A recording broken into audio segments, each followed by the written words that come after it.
Majority of the people they don't have creative. వాళ్ళు చెప్పేది create చేసుకోలేరు, విజువలైజ్ చేసుకోరు.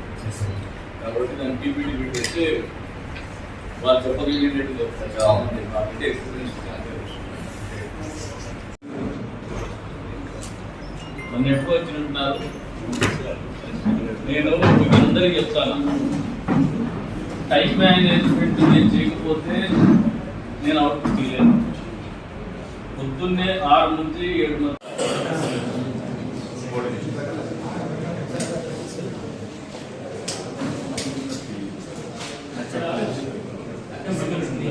ఎవరికైనా మీరు కొత్త బట్టలు ఎక్కడ ప్లస్ మొక్క కుటుంబానికి వెళ్ళాలి అంటే ప్రతి అమ్మ దీంట్లో ఒక మొక్క నాటాలన్నమాట. ఆ ప్రోగ్రామ్ ఒకటి మార్నింగ్ మనకి అందులో మనకి అంటే ఇప్పుడు ఈ రోజు ప్రతి పని కూడా కొంచెం దాన్ని బెదిరించుకుంటారు.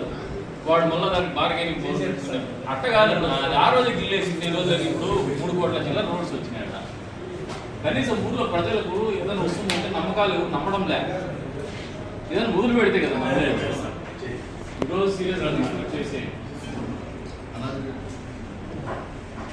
బెనిఫిట్ తీసుకోవచ్చు, ఏం చేయొచ్చు అనే దాని గురించి మనకి తెలియడం కోసం ఈ ప్రోగ్రామ్ ఎమ్మెల్యే గారు అరేంజ్ చేశారు. దీనివల్ల మనకి తెలుస్తుంది గవర్నమెంట్ ఇచ్చే గ్రాంట్ ద్వారా మనం ఏమేమి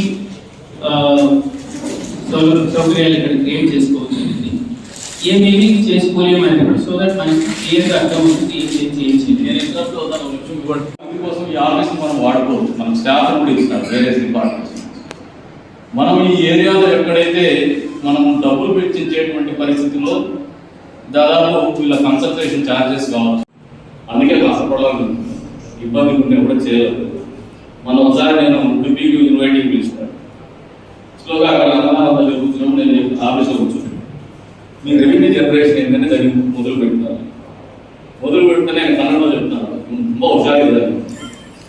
నా హుషారు ఏం లే, వాళ్ళు ప్రమాణం చేయగలుగుతున్నారు. వైపికినా ఇవన్నీ కేస్ స్టడీ సలహాలన్నీ కూడా ఇది మన ఊరి కోసం చేసుకున్నది, ఏ రాజకీయం కోసం చేసుకున్నది కాదు. మన ప్రజల బాగుండగా, వ్యాపారస్తులు బాగుండగా, ఈ ప్రాంతము ప్రసిద్ధి చెందగా, ఇంకా పెద్ద ఎత్తున ఈ క్షేత్రానికి ప్రాశస్తం రావాలంటే కృషి చేస్తాను.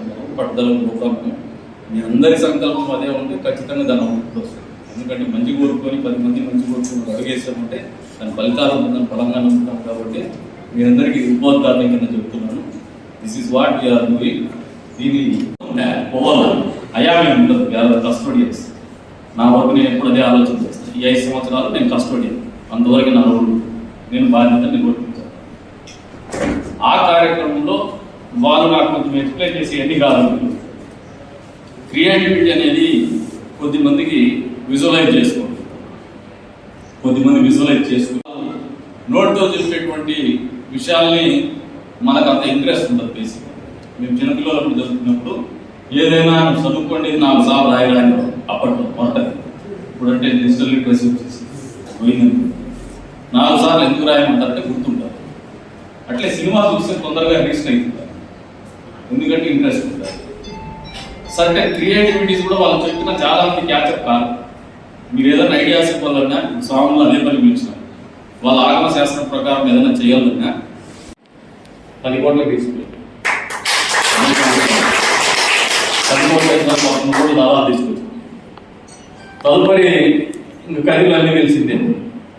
మేము అధికారం లేకపోవడము, ఒకరాలు 5 రావడము, ఉండే చైర్మన్ కూడా ఉన్నాడా లేడా అన్నట్టు అయిపోవడము.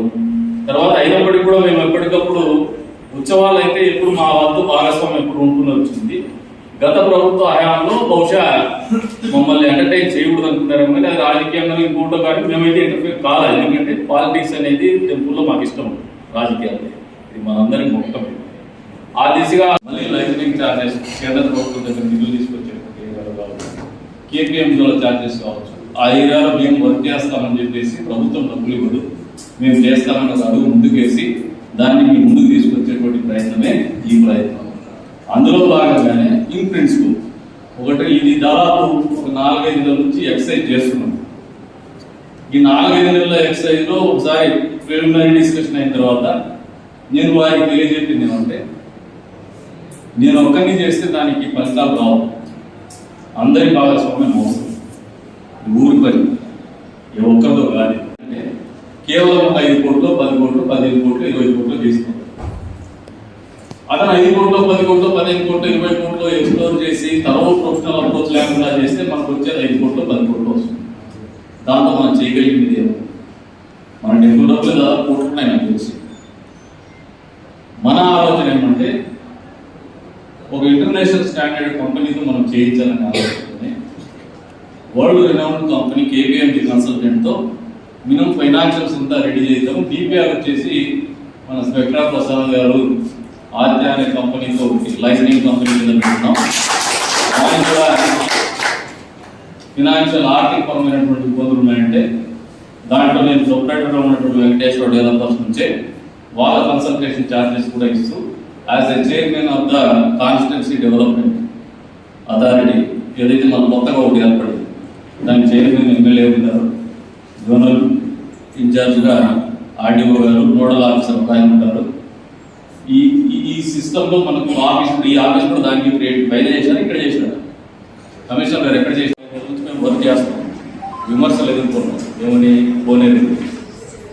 కోనేరులో నా స్టాండ్ EO గారిని కూడా చెప్పారు. ఎవరో కాంట్రాక్ట్ తీసుకున్నట్టు మేమేం డబ్బుల కోసం కాదన్నమాట, అవసరం లేదని చెప్పారు. నేను రాను, గవర్నమెంట్ వచ్చి పక్కన చెప్పి ఆయన బిల్ ఎవరు చేసేసి లీస్ట్ బాధపడిపోతారు, మాకు సంబంధం లేదు.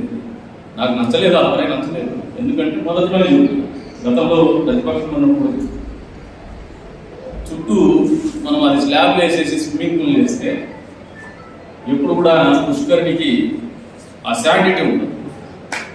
ఆ శాండిటీ ఉంటుందనే ఉద్దేశానికి ఇప్పుడు కూడా దేవస్థానానికి కూడా ఎందుకు పోతామంటే ఆ భూమి మీద ఉన్నటువంటి ఎనర్జీ కోసం. It's a positive.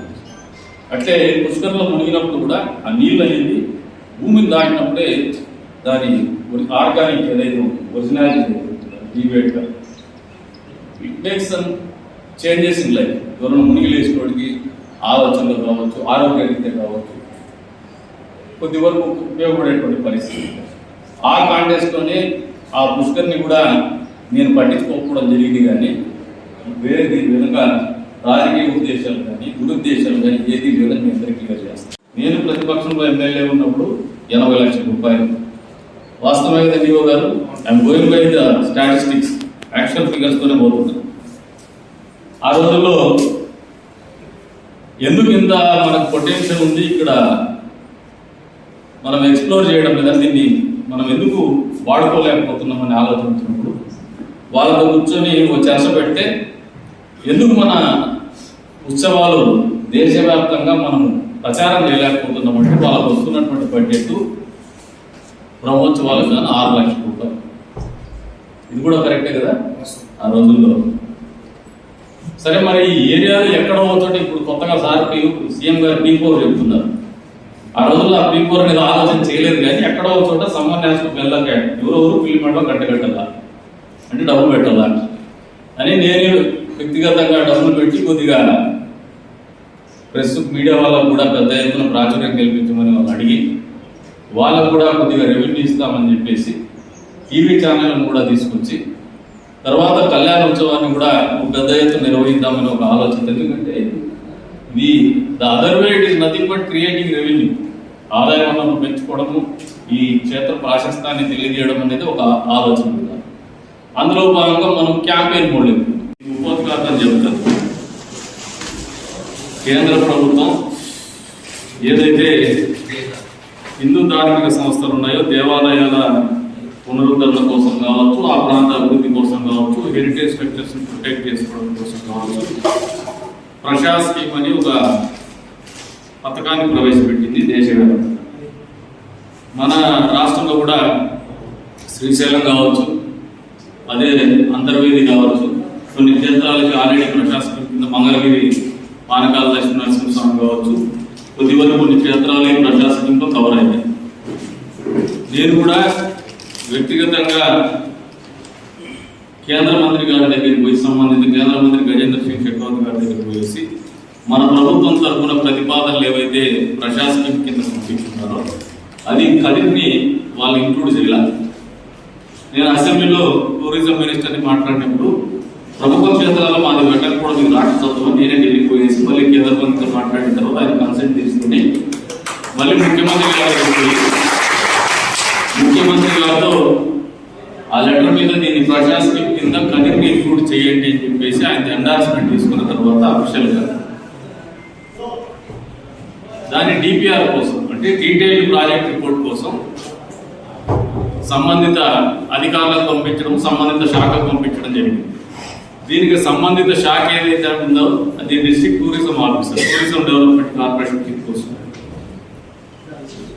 డిటిఓ ఎవరైతే ఉన్నారో డిస్ట్రిక్ట్ టూరిజం ఆఫీసర్, ఆయన మామూలుగా ఒక డిపిఆర్ రెడీ చేయడానికి వస్తే నేనే డిటిఓ గారికి అబ్జెక్షన్ చెప్పాను.